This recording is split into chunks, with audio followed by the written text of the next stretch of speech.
Assalamualaikum warahmatullahi wabarakatuh. Eh, Kami dari kelompok 2 akan mempresentasikan hasil dari materi kami yaitu data link layar yang akan dibacakan oleh Wahyu Aditya dan Wibi Ananda.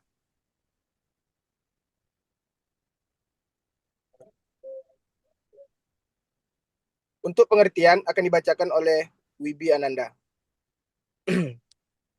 Pengertian data link layer. Data link layer adalah lapisan kedua pada model OSI yang mengatur proses masuk keluarnya data melalui jalur fisik jaringan. Lapisan ini menyiapkan data menjadi frame, menangani enkripsi dekripsi, memastikan pengiriman antar node dalam LAN dan WAN, serta mengelola masalah seperti tabrakan data saat dua perangkat mengirim secara bersamaan. Yang kedua ada fungsi data link layer. Fungsinya yang pertama melakukan grouping data, menggabungkan kembali bagian-bagian kecil pakai data menjadi kesatuan yang utuh. Yang kedua, menyediakan akses ke media via MAC address, menggunakan MAC address untuk proses pengiriman dan penerimaan data pada jaringan. Fungsi yang ketiga, mendeteksi dan mengoreksi error, memeriksa kesalahan pada pengiriman atau penerimaan data dan memperbaikinya secara otomatis. Fungsi yang keempat adalah membentuk frame, mengubah pakai data menjadi byte dan menyusunnya menjadi frame yang siap ditransmisikan.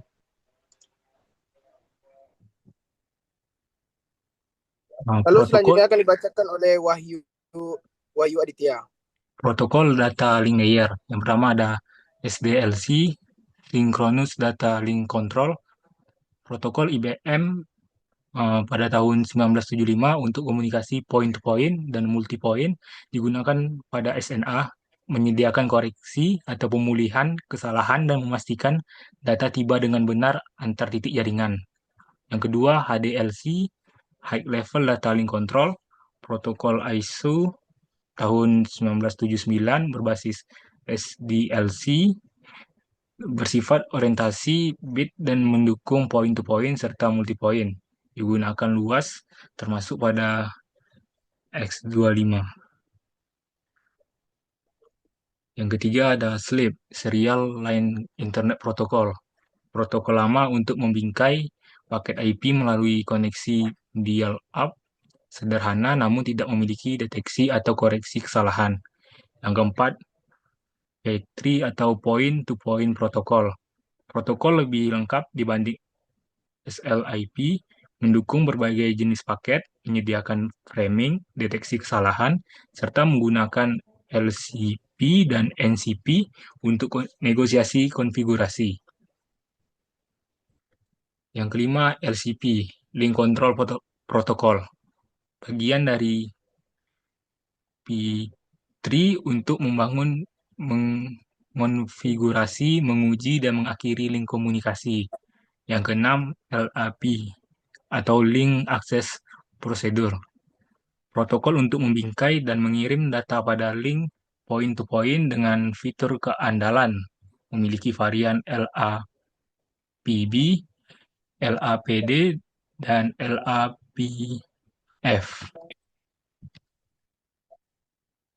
Yang terakhir ada NCP atau Network Control Protocol, protokol lama ARPANET dan bagian dari P3 untuk negosiasi protokol lapisan jaringan, digantikan oleh TCP/IP pada tahun 1980-an.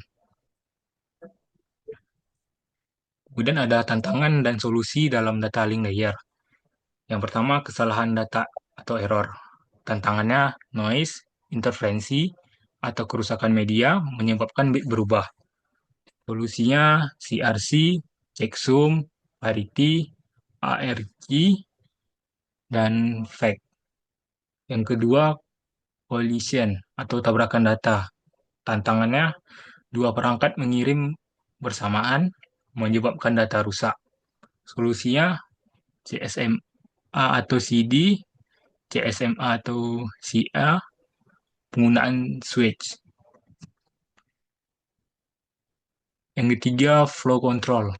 Tantangannya pengirim lebih cepat dari penerima, buffer overflow.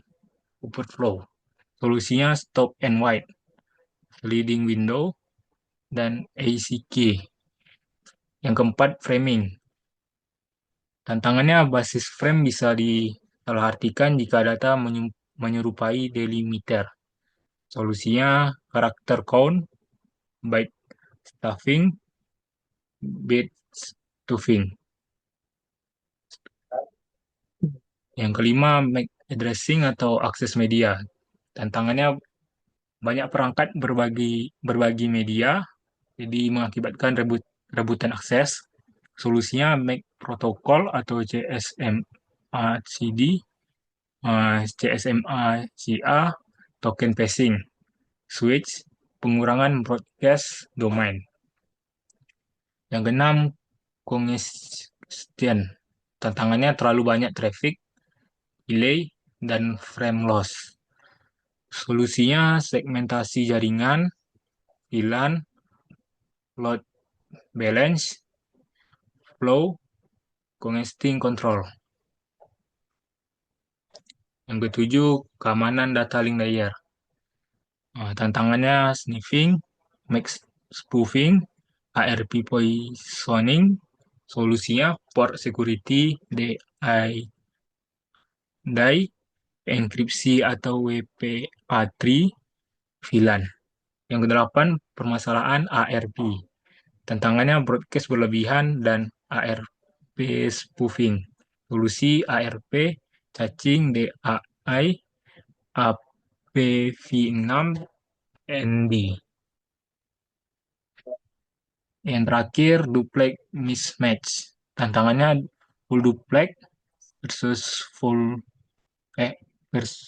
half duplex, collision, dan performa buruk. Solusinya auto negosiasi atau konfigurasi manual.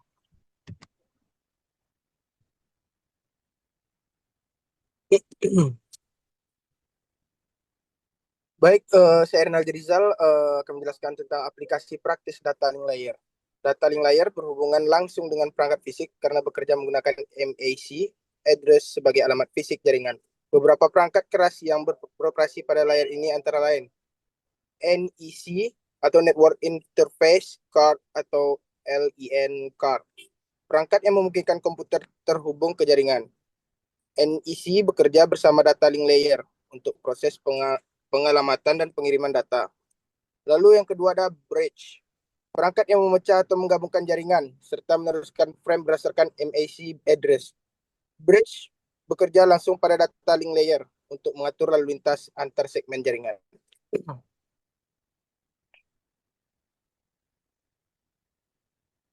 Baik, kesimpulannya, data link layer adalah lapisan kedua OSI yang memastikan komunikasi data berlangsung andal, terstruktur, dan efisien. Lapisan ini menangani framing, MAC, addressing, error detection, dan correction, flow control, serta akses media.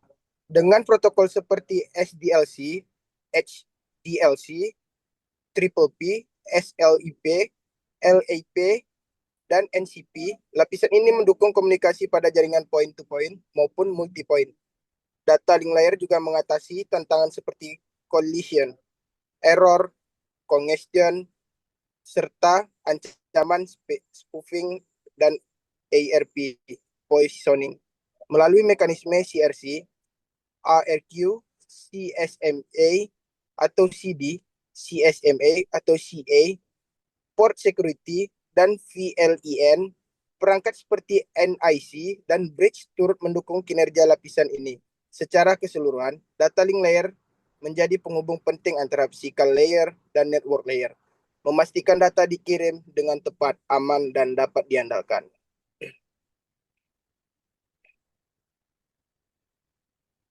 Dan begitulah hasil dari presentasi kelompok kami tentang data link layer.